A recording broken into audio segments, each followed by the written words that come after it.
I'm outraged that prosecutors at the Justice Department were tricked into starting this investigation 3 years ago with false allegations by those who have a political motive to silence me.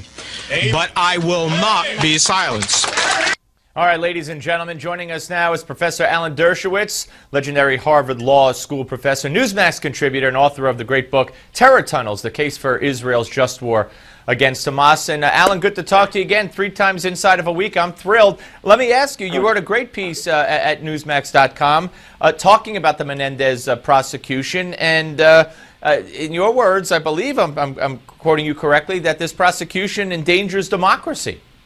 It does, without a doubt. What it says is that any legislator, whether Democrat or Republican, who stands up to the administration is in danger of having a discretionary prosecution against him. Now, you know, the laws are so unclear that virtually any senator or congressman can be indicted. They all take money. They all do favors for friends.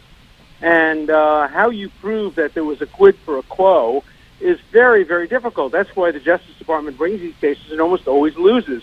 It lost the case against Espy. It lost the case against Edwards. It lost the case against DeLay. It lost the case against Ted Stevens. It's going to lose the case against Governor Perry. And I think it's going to lose the case against Menendez. The fear is that it will chill speech and it will chill people in the Senate from going against the administration, for fear that if they do, some ambitious prosecutor will say, oh boy, I'm going to get promoted if I go after this guy. He's an enemy of the administration.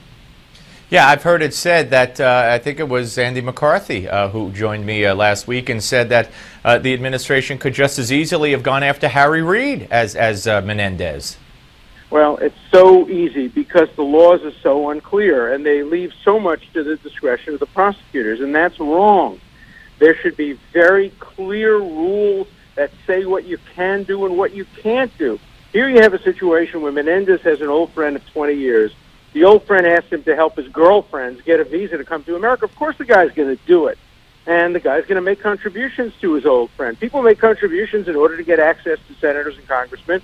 They make contributions to the president in order to get ambassadorships. And if you make enough of a contribution, you get an ambassadorship. Is that a crime? Is that a quid pro quo? I think the administration has to ask itself that question. So based on what you know, you think there's a good chance that he will not be convicted? I do, particularly on the bribery type of crime. You know, it's a closer case on failure to report. And but so many people fail to report, and that's regarded as relatively minor crime. But I don't think they're going to win the quid pro quo bribery case. He took money from his close friend in order to give his close friend favors. Right. I don't think you're going to win that one. Let me ask you about Hillary. The way she announced, you know, on with that little video on social media, now she's taking a van ride all the way to Iowa. Does this surprise you? No, I think she has to do what she didn't do last time around. And she has to make sure she doesn't regard herself as the obvious winner. She has to do what she would do if she were a candidate just aspiring to get this nomination. So I think she's doing the right thing. Do you think that there will be a challenge to her from within the Democratic Party from the left? Not unless she makes some monumental mistake or unless there's a health issue. Look, I don't think that Warren would win more than 2 or 3 or 4 states. I think she'd be another Dukakis or another McGovern. So my own hope is that there isn't a challenge from the left. As a Democrat, I want to see a united front. Look, the Republicans have the same problem. If there are challenges from the extreme right that will take away votes from more centrist people who have a chance of winning, both parties have their extremes, and Americans don't like extremes. Americans like centrist right, centrist left. You're certainly one of the most, if not the most, distinguished law people in the country. So, do Americans like someone with the, you know, the email story and the secrecy and all that's going on the server? I mean, is that going to fly with Americans?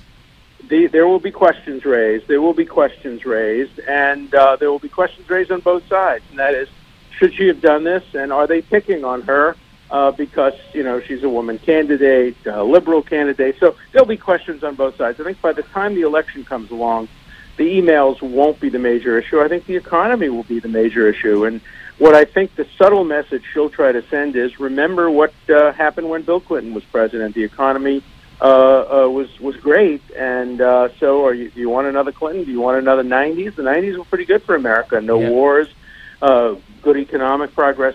So I think that's the way she'll make her case. I think the hardest thing she has to do is decide whether she goes on Obama's coattails and supports his Iran deal. I think she does. She's going to be in trouble. All right. Alan, always great to talk to you, sir. Thank you so much. My pleasure. All right, folks. You. We're coming back with more. But first, on August 6, 1945, the United States became the first and only nation to use atomic weapons when it dropped an atomic bomb on the city of Hiroshima, leveling the city and marking the end of World War II, saving lots of American lives. Let's take a look back now at that fateful day with this hour's American Moment.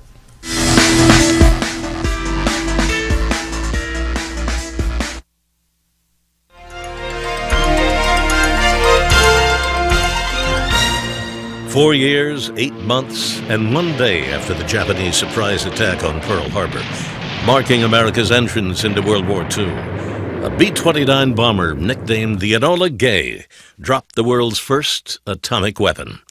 The date was August 6, 1945. In a split second, the world had entered the nuclear age.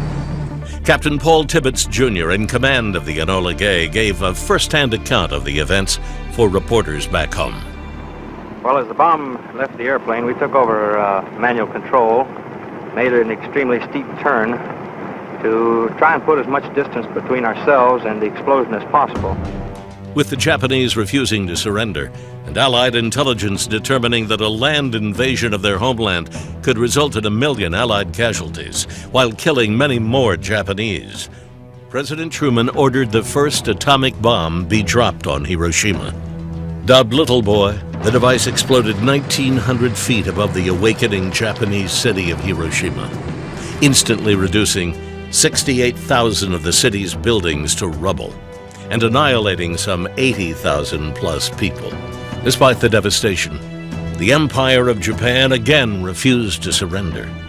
Consequently, 3 days later, on the 9th, a second atomic weapon was dropped on the city of Nagasaki, with the same devastating results. Still, the Japanese refused to surrender. So a third atomic bomb was being prepared to be dropped on Tokyo itself. On the 15th of August, 1945, the Emperor of Japan had announced the unconditional surrender of his nation. The greatest war known to man was finally over. For Newsmax TV, I'm Bill Curtis, and this is an American Moment.